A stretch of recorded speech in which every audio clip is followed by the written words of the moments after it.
At dawn, the Agoge awakens bodies before the sun can warm the earth. Here, words are scarce and example is law. Every step taken in the dust is a promise of steel. The boys learn to fall and rise without asking the world for permission. The shield weighs more than pride, and even so it must remain against the chest. When movements align, the city breathes within them. And for an instant, there are no individuals, only Sparta.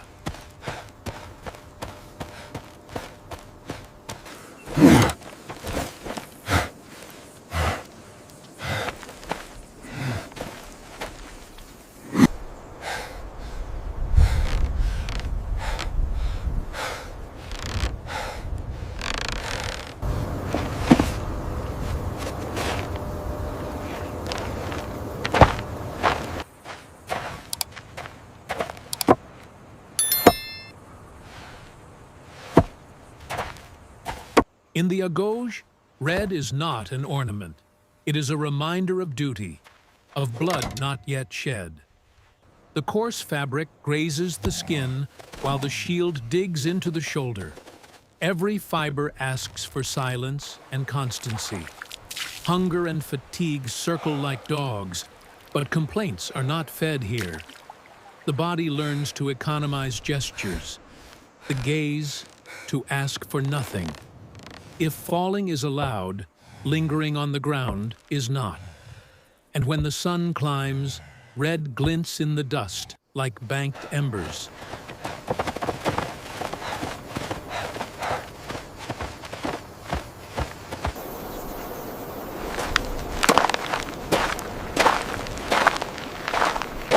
Discipline begins at the feet.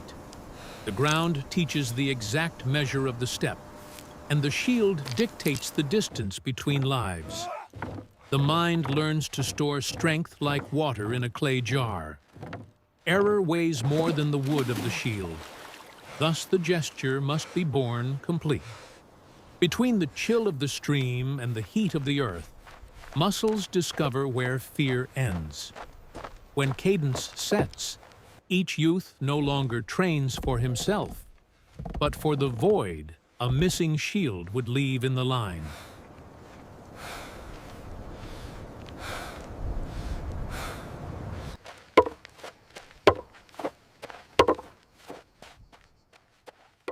The heat grows, and with it, the weight of everything.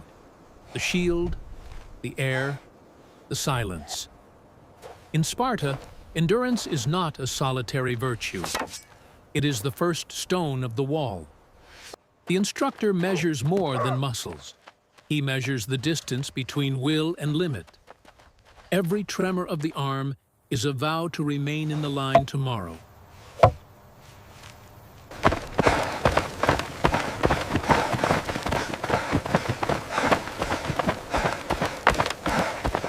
The sun now weighs like one more shield, and every patch of shade is a rare prize.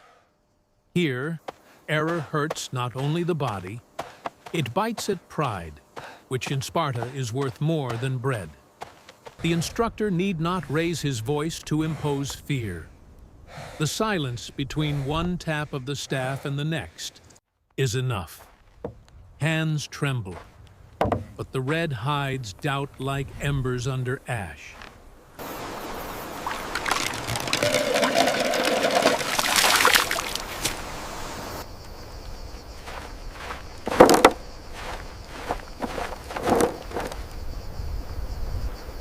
The line learns to breathe with collective lungs. One shield covers another's void, and the skin accepts the weight as one accepts fate. Red does not sing. It muffles the impulse to break formation, teaching restraint. The instructor does not seek brute force. He seeks the gesture that does not unravel under fear. When cadence clicks into place, dust rises in regular waves, and, for a moment, Sparta walks whole upon 6 pairs of feet.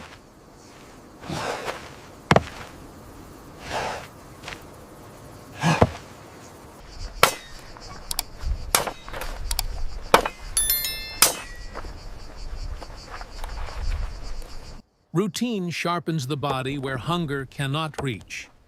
In Sparta, pain is a language, and silence the answer. The instructor measures time in taps of the staff, and each tap pulls out an exact gesture. Falling and rising cease to be choices. They become reflexes. When the command points to formation, the boys fade as names and ignite as edges of the same shield.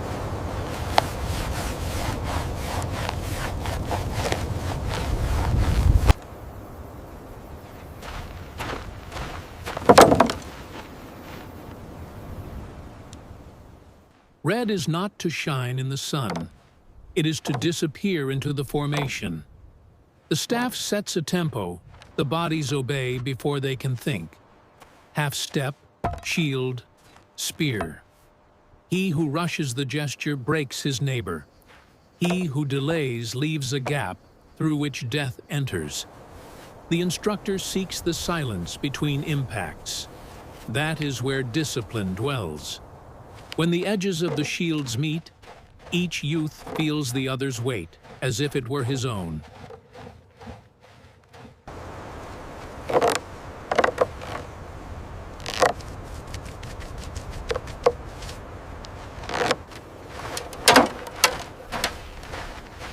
Between step and step, silence measures courage, edge to edge, breath to breath. The instructor seeks more than impact. He wants the push that does not break the line. The body learns to advance without opening the guard, to retreat without undoing the neighbor. When the passage narrows, each youth carries the other's weight as if it were his own.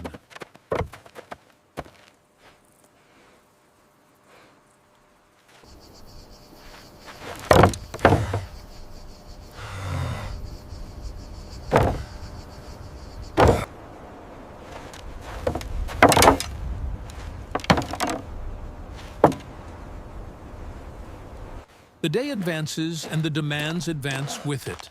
The body no longer seeks comfort, it seeks measure. The instructor does not pursue bravado. He pursues constancy, the kind that does not waver when the sun sears. Amid dust and sweat, failure makes no sound, only weight. Here, shame is not a shout. It is the neighbor's gaze expecting you to hold the line. And when the staff marks the tempo, all understand that the next step does not belong to one person. It belongs to the formation.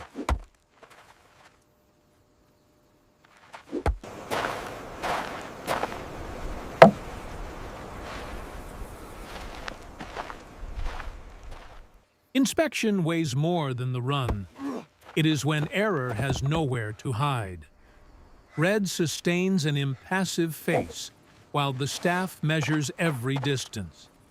The shield is not only wood, it is the promise not to abandon the one at your side. Sometimes the hand trembles. Sometimes the base gives. The instructor does not punish the body. He corrects the breach through which death would pass.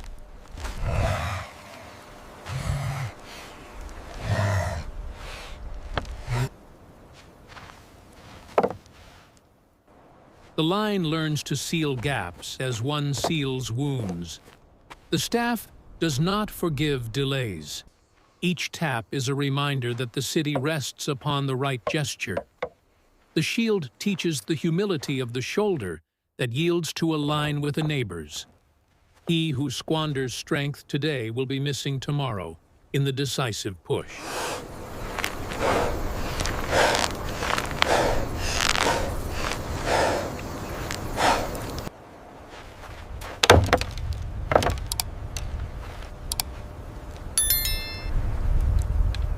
Uneven ground teaches what the plain cannot. There is no shine here, only dust, sweat, and wood that trembles in the right place. When shields touch, the city becomes a wall that breathes. And in the silence between one tap of the staff and the next, doubt dissolves like dust in the wind.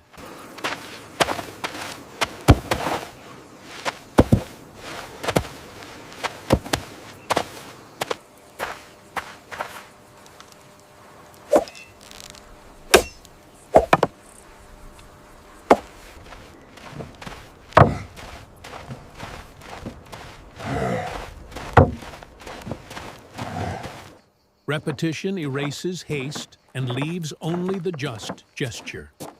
The staff marks the tempo, but it is silence that decides whether the strike fits within the space of the line.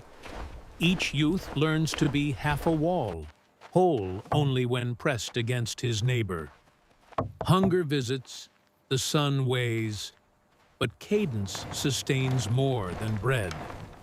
When the angle of the shoulder meets that of the shield, Sparta breathes through a gap that does not open.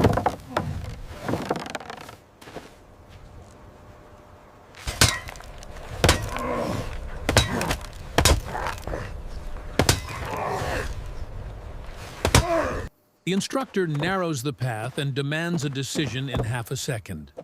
Shield against shield. No one trains for himself. Every impact tells who holds the line. Hunger and heat tighten, but cadence collects larger debts. Today, error learns to retreat, and the body, to advance even while trembling.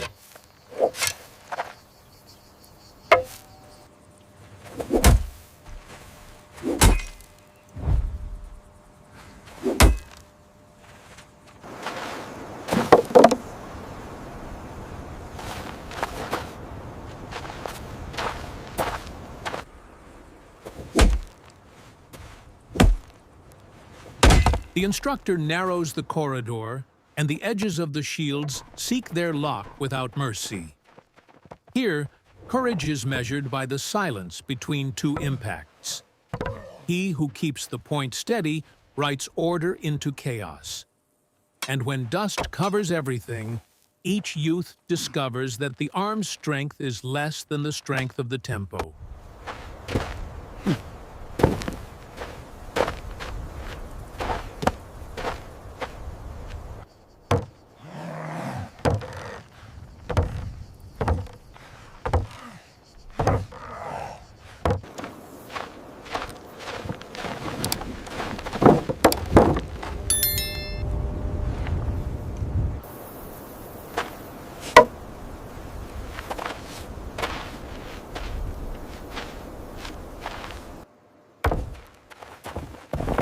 Training now demands a decision on the first step.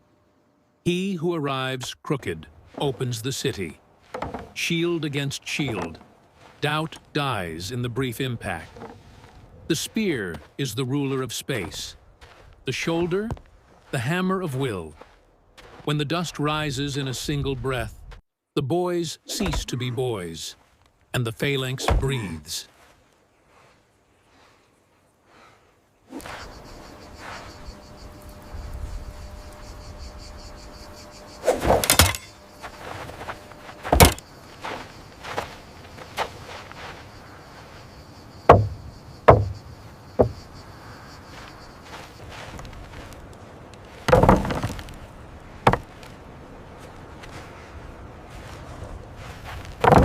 Pressure is not beaten by the arm. It is beaten by time, half a step before the other. Shoulder to shoulder, each youth learns to yield a degree to save the whole. The spear measures the distance, but it is the shield that pays the price. When the tempo holds even through error, the phalanx begins to truly exist.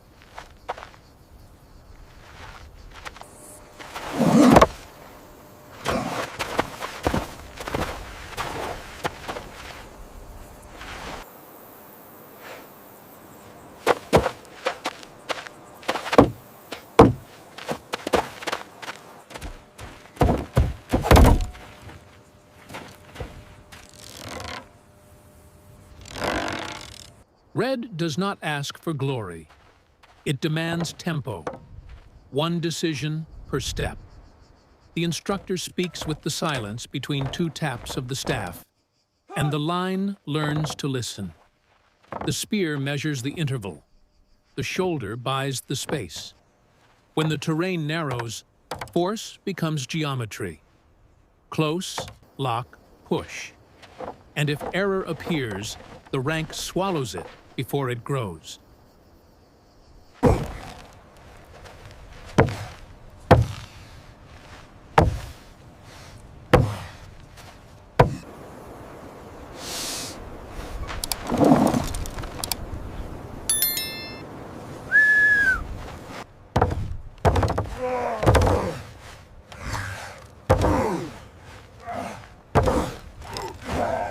When the wall hesitates, the city fits into the space of a heel. Red holds back the impulse and becomes geometry. Close, block, pivot. The instructor sketches a narrow gap in the dust. There, error would turn to ruin. The line learns to move like water. It skirts, compresses, returns to being a wall. Not all arrive at the same time, but all arrive with the same rhythm. And when the dust blinds the eyes, it is the tempo that sees for them.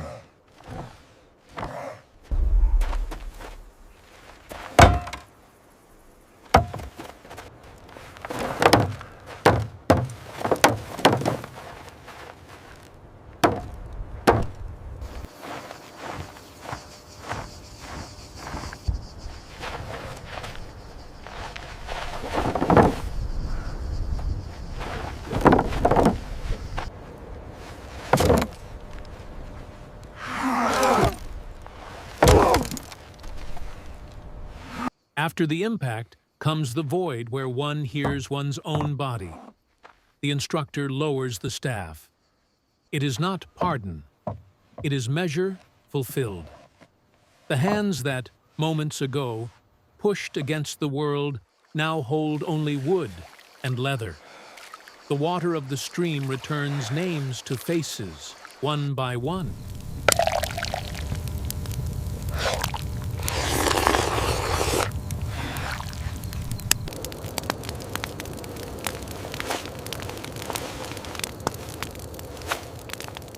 No one speaks, but many things are said in the coming and going of the wind. The stars, indifferent, measure what men strive to be. Tomorrow begins again. But today, for an instant, Sparta breathes in peace.